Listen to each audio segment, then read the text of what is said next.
بسم الله الرحمن الرحيم. والمرسلات عرفا فالعاصفات عصفا والناشرات نشرا فالفارقات فرقا فالملقيات ذكرا عذرا أو نذرا إنما توعدون لواقع فإذا النجوم طمست وإذا السماء فرجت وإذا الجبال نسفت وإذا الرسل أقتت لأي يوم أجلت ليوم الفاصل وما أدراك ما يوم الفاصل ويل يومئذ للمكذبين ألم نهلك الأولين ثم نتبعهم الآخرين كذلك نفعل بالمجرمين ويل يومئذ للمكذبين ألم نخلقكم من ماء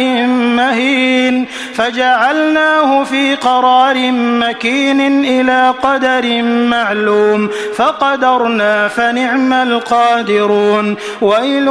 يومئذ للمكذبين ألم نجعل الأرض كفاتا أحياء وأمواتا وجعلنا فيها رواسي شامخات وأسقيناكم ماء فراتا ويل يومئذ للمكذبين انطلقوا إلى ما كنتم به تكذبون انطلقوا إلى ظل ذي 3 شعب لا ظليل ولا يغني من اللهب إنها ترمي بشرر كالقصر كأنه جمالة صفر ويل